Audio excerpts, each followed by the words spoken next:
All right, so in today's video, the first step of this R34 adventure, Leo is steadily taking stuff off of the old motor that we're going to be checking out and reusing, some of the accessories, yeah. And we're going to go ahead and start assembling our stuff here that we need to in order to get this motor ready and prepared.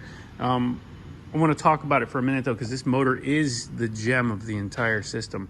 So this is, in case you didn't see the last video, this is the world's first Step 3 full crate engine stroker from HKS directly. And they take a lot of time and preparation into putting this together. So I want to go over some of that just to give you guys an idea of why this is a $70,000+ motor. It's not for everybody, that's for sure. So can you build a stronger motor for less? Yeah, of course, we know that. But this is all in-house HKS. This is the finest offering from them, and I really do think that when you put this much effort into something, it definitely shows in the end. So the product of this is going to be an extraordinary setup.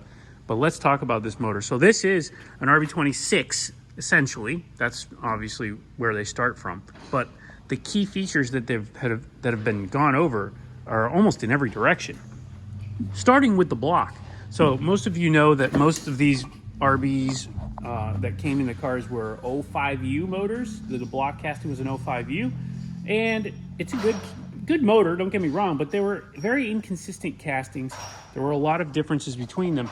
So the very first thing we do here is we're starting with a 24U, which for those of you who are not familiar with these motors, this is an N1 block. The N1 blocks are a higher nickel content, so they're a little bit stronger. They have a little more meat, a little more thickness in all of the cylinder bores, between the bores. And this one is no exception because the machine work that's done to it as well makes it even stronger. The first thing that they do here is they center the boring, because this is going to be bored for 87 millimeters versus the stock 86 millimeter board. So the wall thicknesses are exact on this. So the boring is centered. All of the surfaces are chamfered as well, so that way we can eliminate any possibility for cracking from that. Chamfering just takes off those edges on all of it, so all the edges are taken off the bottom, the top, everywhere. And that is one of the main reasons why this motor is going to be able to handle so much. So then we add the crankshaft. This is an HKS crankshaft that is nitrided steel, a little stronger than the stock one, and a little bit longer stroke as well. So attached to that, we've got I-beam rods from HKS. Those I-beam rods are very strong, and they have a bigger wrist pin as well. So I think it's a 22 millimeter wrist pin, and that's going to allow for a lot more strength in that bottom end. So we've got lightweight pistons. Everything is extremely light. Everything is balanced. They've taken extreme measures to make this rotating assembly very light. It's all balanced in-house. Everything is rotationally balanced. It has an ATI super damper on it as well.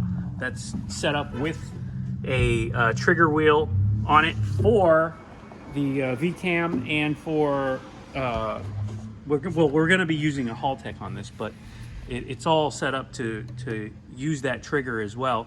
VCAM, like I just mentioned. So we've got variable cam timing that's going to be implemented on this one, and that is HKS's VCAM on the intake, and then a 280 cam on the exhaust. That's a big boy, 280 with 10 millimeters of lift. Very, very aggressive. That's going to sound nice. The head, going into that now, the head on this motor is completely redone, as you'd imagine. It's CNC ported. Everything is reshaped in the combustion chambers to reduce the chances of detonation. We've got bigger valves on board. They're sodium filled, titanium retainers and everything to go with those. The RPM limits of this motor are going to be probably around 10,000 or close to it, which is going to be awesome. We're probably going to rev it to 9,000. That's where I'd like to see. And it might even go more, but we're not really looking to push it that hard. But the V-cam is going to help as well with the big turbo. Forgot to mention that. A bigger turbo. So that's going to help us spool a little quicker. But this head, yeah, fantastic head. Everything's been redone. It's got beryllium valve seats and just a fantastic head to go on top of the motor that we just explained. I mean, when I say that there's no corners cut, there are no corners cut with this motor. And the money that you spend when you get this type of a product is big, so you don't expect anything to be left on the table. Here we can see the HKS coil harness that's attached to the HKS coils. So we've got a nice strong spark that's going to be in here, and rounds out the entire package here. And you can see it comes with our belts. We've got our accessory belts, our timing belt. We've got our water pump pulley, gaskets, all the original Nissan stuff like the oil strainer and oil line for the V-cam. We've got the V-cam controller. So it's a very nice, fully comprehensive kit. Here's our parts list, setup guide for that stuff as well. So once we get all this out of the crate and put onto a stand, we'll go ahead and put the oil pan on it. That's one part that you do have to transfer or have. You have to have an oil pan, clearly. And then we'll start putting the accessories on, and we'll get this thing closer to readiness. And here you can see the motor we just pulled out of the car. This is the stock motor. So this is the block. You can see an 05U. That's your 05U block. Not bad, but again, they had inconsistencies with these blocks, and the bore spacing was just off a tiny little bit. And some of them were dead on, some of them weren't. And usually you can tell because you're going to crack the block on the ones that are where the bore spacing is not perfect. It's a tiny difference, but when you start to get to that bigger power, 600 horsepower plus, the blocks they tweak, and they'll crack. They'll start leaking coolant and things, and it's just a not good situation. So that's why it's very important when you're building a high-powered RB to make sure you start with a good block. And yeah, like I said before, there are billet blocks and craziness like that out there, but that's not the essence of this build to begin with. This is a real Nissan heritage, HKS heritage build, and we're going to keep it that way. So all of the stuff that we're using is going to be very heritage oriented. Here we can see the car. We've got to do some cleanup here. We're going to go ahead and power wash this engine bay, get it all cleaned up and ready once the time comes to put the motor in. We are going to stick with the 6-speed transmission. The customer wants to stay with the Getrag 6-speed. I don't blame him. It's a really good transmission, and again, it keeps some of the essence of the R34, because the R34 was the only one that had that Getrag 6-speed. So we're going to keep that.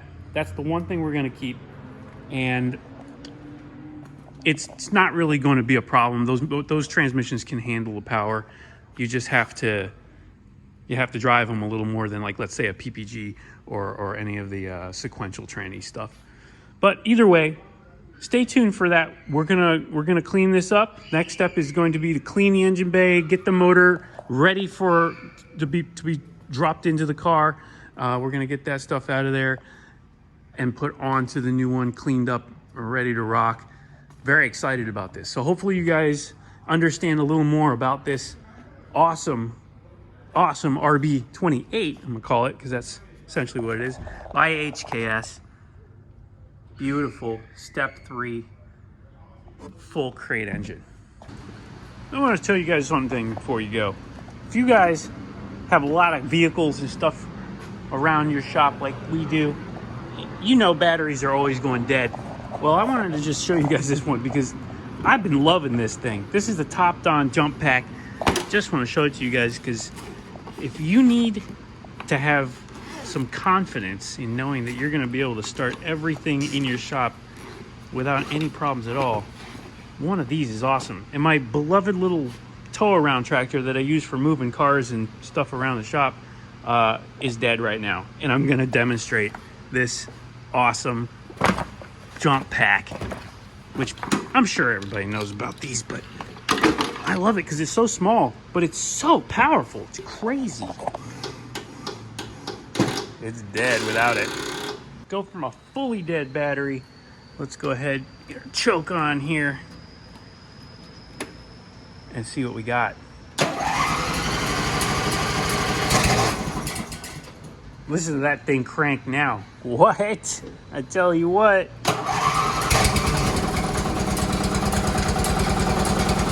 And just like that, we're going.